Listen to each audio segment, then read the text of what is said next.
పచ్చ మీడియా పైత్యం చూస్తా ఉంటే వాళ్ళ కళానికి సిగ్గుందా లేదా, కనీసం వాళ్ళ కలంలో జ్ఞానం అనేది ఉందా లేదా, వాళ్ళకి నచ్చినటువంటి తీర్పులు కోర్టులు ఇవ్వాలి. వాళ్ళు విశ్లేషణలు చేస్తారు కదా, వాళ్లే ట్రయల్ నడిపించేస్తారు.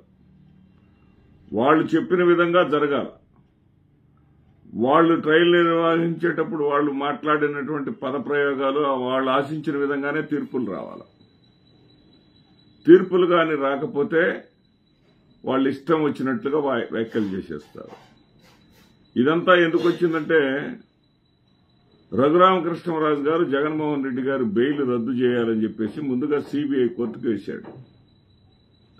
సిబిఐ కోర్టు వాళ్ళు అతనికి అక్షంతలు వేసి అసలు నీకు అర్హత లేదు అని చెప్పేసి అతని పిటిషన్ రద్దు చేశారు.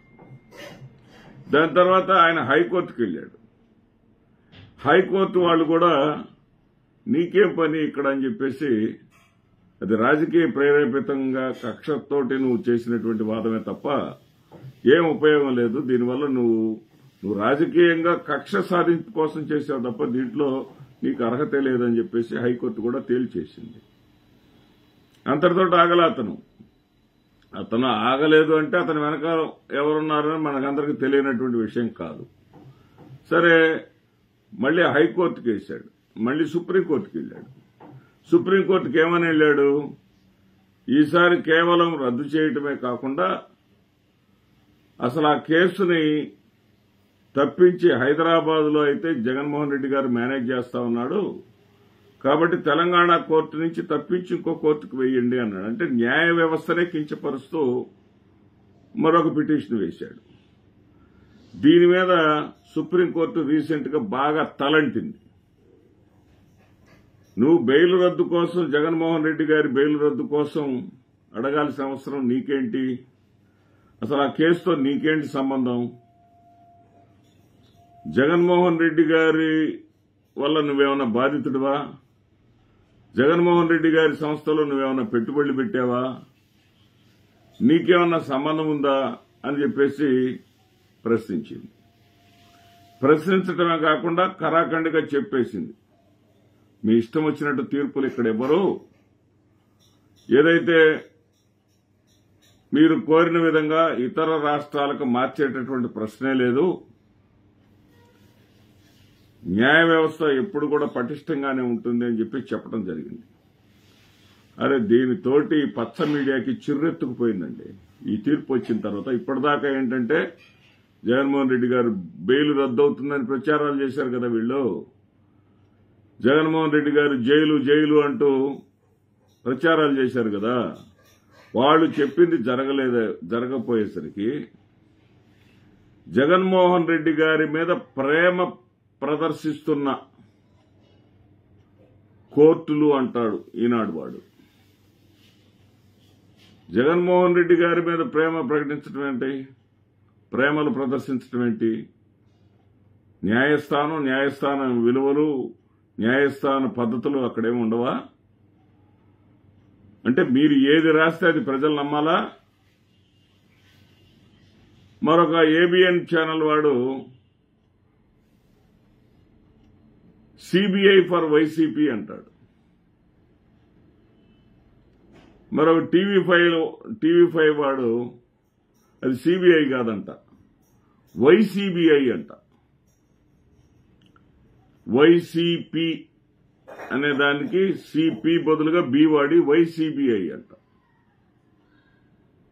ఇదండి వాళ్ళ పైత్యం ఎంత ఏ స్థాయిలో ఉందంటే వాళ్ళ పైత్యం. చంద్రబాబు నాయుడు గారు కోడికత్తి కేసులో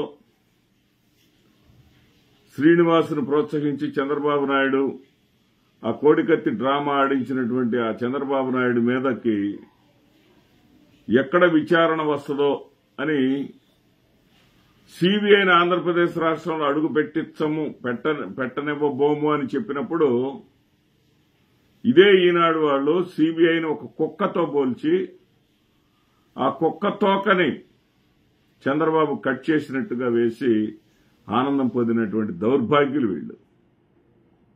వీళ్లు సిబిఐ గురించి వ్యవస్థల గురించి వీళ్ళు మాట్లాడుతూ ఉన్నారు. వీళ్లకు అనుకూలంగా తీర్పులు ఇస్తే వ్యవస్థలు బాగా పనిచేస్తున్నట్లు. చంద్రబాబు నాయుడు గారి మీద ఉన్నటువంటి కేసులను విచారణ చేయడానికే వ్యవధి లేదు అని చెప్పేసి తప్పించుకుంటే ఆహా ఓహో అంటూ కోర్టుల్ని వీళ్లు పొగిడేస్తారు. లడ్డూలో కల్తీ జరిగిందని కేసు హడావుడి చేశాడు.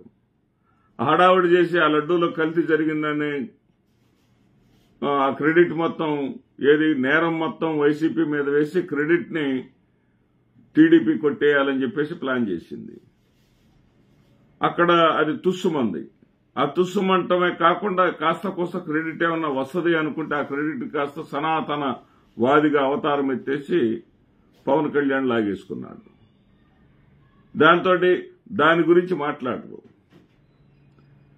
ప్రజల లేదా భక్తుల వెంకటేశ్వర స్వామి భక్తుల విశ్వాసాలకు కూడుతున్నటువంటి అంశం మీద మాత్రం వీళ్ళు మాట్లాడరు. ఎందుకంటే చంద్రబాబు నాయుడు గారు తప్పు చేశారనేది వాళ్ళకి తెలుసు. చంద్రబాబు నాయుడు గారికి దాని గురించి ప్రస్తావన చేస్తే ఆయనకు నష్టం జరిగిద్ది, ప్రజల్లో ఆయన చులకనవుతాడన్న సంగతి వాళ్ళకి బాగా తెలుసు. కాబట్టి దాని గురించి మాత్రం మాట్లాడరు. జగన్మోహన్ రెడ్డి గారు సిబిఐని మేనేజ్ చేస్తున్నాడు. ఇది వీళ్ళు చెప్పే సారాంశం. సిబిఐని జగన్మోహన్ రెడ్డి గారు మేనేజ్ చేస్తున్నారా? కేంద్ర ప్రభుత్వంలో బీజేపీ ఉంది, రాష్ట్రంలో కూడా బీజేపీ భాగస్వామ్య పక్షమే ఉంది. జగన్మోహన్ రెడ్డి గారు ఎలా మేనేజ్ చేస్తాడు? తిరుమలలో 6 మరణం జరిగి భక్తులు ప్రాణాలు కోల్పోతే, వరుస సంఘటనలు జరుగుతూ ఉంటే, 3 ఏళ్ల పసిపిల్లవాడు కూడా చనిపోతే ఎందుకు ఈ వరుస సంఘటనలు జరుగుతున్నాయని తిరుమల చరిత్రలో ఎన్నడూ లేని విధంగా కేంద్రం చర్యలు తీసుకొని ఆరాధించి హుటాహుటిన అక్కడికి ప్రత్యేక అధికారిని వేస్తే ఆ అధికారి వచ్చి కొన్ని గంటల వ్యవధిలోనే వెనక్కి వెళ్లిపోయి తన పనిని మొదలు పెట్టకుండా వెనక్కి వెళ్లిపోయింది. అది మేనేజ్మెంట్ అంటే. అధికారి వచ్చిన అధికారిని తన పని చేసుకోనీయకుండా కేంద్రం నుంచి వచ్చినటువంటి హోంశాఖ మంత్రిని ఇంటికి పిలిపించుకొని హోంశాఖ మంత్రికి అన్నం పెట్టినట్టే పెట్టి ప్రజలకు సంబంధించినటువంటి ఈ అంశానికి మాత్రం సున్నం పెట్టారు. తిరుమలలో జరుగుతున్నటువంటి అఘాయిత్యాలు, తిరుమలని తెలుగుదేశం పార్టీకి సంబంధించినటువంటి వాళ్లు కబ్జా చేసేసి, ఎందుకంటే తెలుగుదేశం పార్టీ అధికార ప్రతినిధి చెప్పాడు, తిరుమలలో రేట్లు పెట్టేశారు, 25,000 నుంచి 50,000 రూపాయల వరకు టిక్కెట్ల రూపంతో దుర్మార్గంగా వసూలు చేస్తున్నవారు కూటమి ప్రభుత్వ నేతలు అని చెప్పేసి తెలుగుదేశం పార్టీ అధికార ప్రతినిధి చెప్పారు. దాని మీద చర్చలు పెట్టరు వీళ్ళు. దాని మీద చర్చలు పెట్టరు. ఇప్పుడు ఏంటయ్యా అంటే జగన్మోహన్ రెడ్డి గారు అరెస్ట్ కాలేదు, జగన్మోహన్ రెడ్డి గారిని లోపలేయలేదు, మా కోరిక నెరవేరలేదు, కాబట్టి మేము ఎంతటి పైత్యాన్నైనా సరే ప్రదర్శిస్తాము. సిగ్గుండాలరా అయ్యా. పైత్యం మొత్తం కోకటి వేళ్లతో పెకలించే రోజు ఒకటి వస్తుంది, గుర్తుపెట్టుకోండి. నమస్తే.